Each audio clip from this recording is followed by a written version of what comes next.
being born into an organized crime family and the process of how the Father worked powerfully to bring me out of it and get deliverance from a world of literal living nightmares and conspiracies that were just cracking out all over the place, but also how there's a path of redemption for any of us, no matter what you've been through or what you're going. This is Billy from Perma Pastures Farm, and I'm not by myself.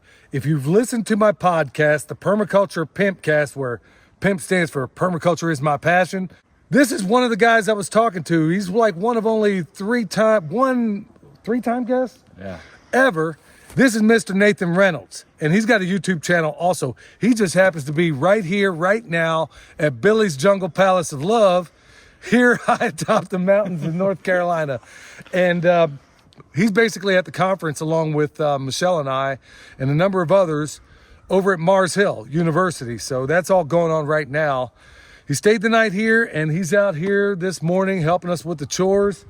So Nathan, what's your first impression of having to carry a 40-pound bale from one side of the property to the other? Up and down, you know, I'll tell you, it looks so easy from that little comfortable place you're sitting in right now. But you know what? You got to suck some wind to get inspired about what it takes to actually be successful in an environment that wants you to die. Man, I'm sitting here, and I got up here. I'm like, okay, I'm huffing and puffing a little bit, and I'm like, okay, I probably got about 15 years on you.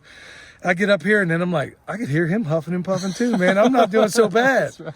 So, folks, here's exactly what we're doing. And this is the cool thing about collaborating and going to other people's places, how they do things, how they go about everything.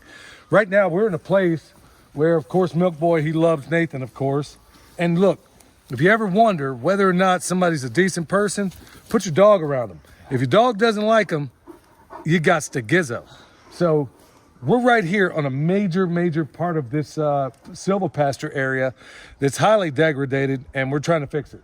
So one of the ways we're going about it, believe it or not, we stockpile as much forage as we possibly can, but we are in an area that is highly decimated. So Nathan and I basically carried over these 2 bales, and here's what we're going to do with it. I'm going to throw it over the fence, and yeah. Try that at home, boys and girls. Nathan's gonna get his. Yeah, don't break a hip, old timer. If you folks look here, this was all Chinese silvergrass, and I'm standing on mud. You can see it right there. Now, whenever nature hates to be naked. That's right. So, this is how we solve it. I'm gonna do mine. I'm gonna ask Nathan a very stupid question, like, do you have a knife? Man, I make my knives. Yeah, so go check him out. Tell him where everybody can find you guys can jump over on Nathan Reynolds. We've got all kinds of ridiculous rowdy content for those of you that want to jump into those other levels of topics that maybe others don't like to talk about. I did the permaculture kind of endeavor while traveling full-time in an RV for a few years. Went all over the country, but one of my favorite things to do is to actually just walk the land with the people that have labored to transform it, because you get to see a version of it today. What you don't really see right now is the thousands of hours of sweat-equity that it took to get it to here. But you know what? Those are the stories that you got to learn by going and walking the fields with people any chance you get. So that's some of the stuff we love to talk about as well. And folks, you can't get a charitable view of the world, like Mark Twain said, without leaving where it is you live. You can do that sometimes vicariously. You see how Nathan's basically putting it out? All these bare spots are basically going to get fixed. So it's just like this. We've been doing it all up and down this mountain. It takes time. It's maybe not the most fun you're going to have in a day. But Nathan, what were we just talking about as far as farm tasks? The things that drive people crazy are really the monotonous things, right? It's the things you've got to do over and over and over again in every type of weather, in every type of climate, and all the stuff that doesn't look good. It's never sexy. It's never really, it's not on the highlight reel. It's because you guys don't want to watch Billy endlessly spreading hay. But you know what? Billy's got to endlessly spread hay if he wants to make a place of transformation. And you know what? This is where discipline fundamentally leads us in life. It's to the things that we don't want to do. But when we do it, we really develop our brains to be more capable of overcoming adversity in our life. Okay, so for a person that stockpiles tree hay and forage and all that stuff, here's what we did for all those that are new to this. Before we got the sheep in here, and by the way, they're just up the slope here. Yeah, this is very steep. Before we got them in here, I went out here, and this isn't necessary, but I do it to speed it up.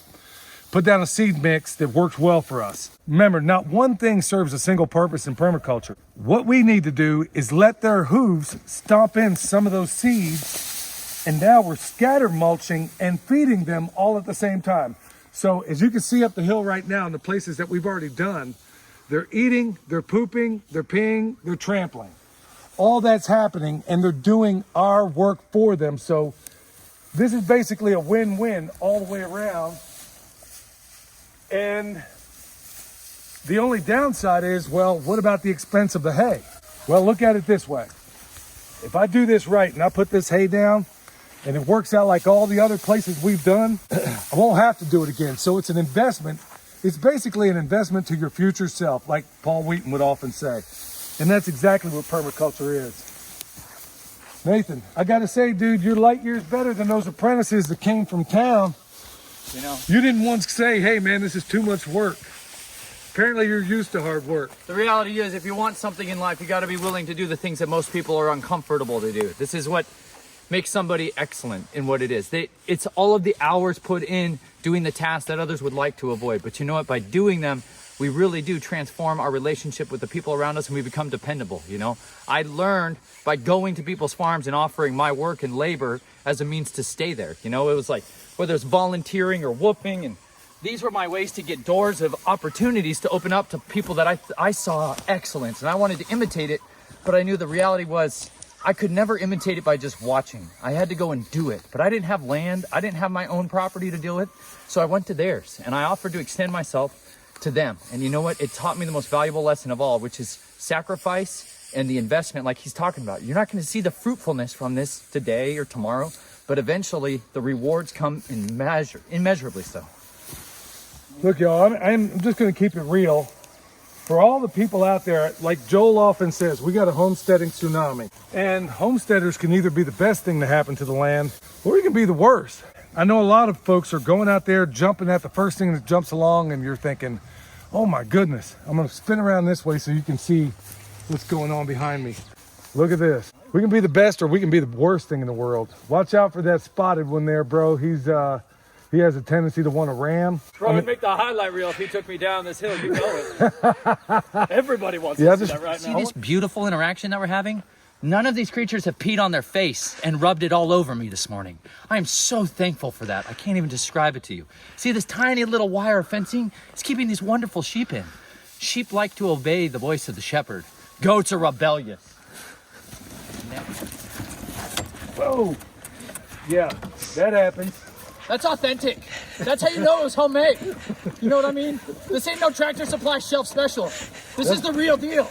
This is what men should do with their life. No testosterone problems here. I think we're good right there. Y'all, this is the definition of efficiency. You see how he's handing them? This seems simple, but it makes all the difference in the world. Now, we'll go ahead and leave that, Nathan, and we'll make our pivot here. So you do this every day. You start to figure out real quick, what's the worst way to do it? You'll start there. You'll start with that version. You'll trip on this thing. I can't even tell you how many times I've fallen in these nets. It's super embarrassing. You try to set up your GoPro to look all fancy and cool on time lapse. What that doesn't capture is all the working on my profanity issues moments in your life, and those incredible opportunities to be refined through fiery trials known as netting. But it's netting, y'all. This is a snare. If done improperly, it's a snare. And then you just look like a fool to every chicken you've ever raised. And they just mock you. And then you run over their feet because you're exhausted and frustrated. There are legit people out there doing really, really awesome stuff. If you're one of those people looking into esoteric topics or things that just don't make sense to you in the world, my man here does a whole lot to help make peace of confusion on some of that stuff. So we're having a good time out here. Nathan, it's great to have you. Where can everybody find you? And tell them about your book. Yeah, you guys can go to youtube.com, Nathan Reynolds, or our channel as well. And I have a website called snatchedfromtheflames.com where you can find my book, Snatched from the Flames. But that chronicles a lot of being born into an organized crime family and the process of how the father worked powerfully to bring me out of it and get deliverance from a world of literal living nightmares and conspiracies that were just cracking out all over the place, but also how there's a path of redemption for any of us, no matter what you've been through or what you're going through, that you can have a life of authentic purpose and meaning.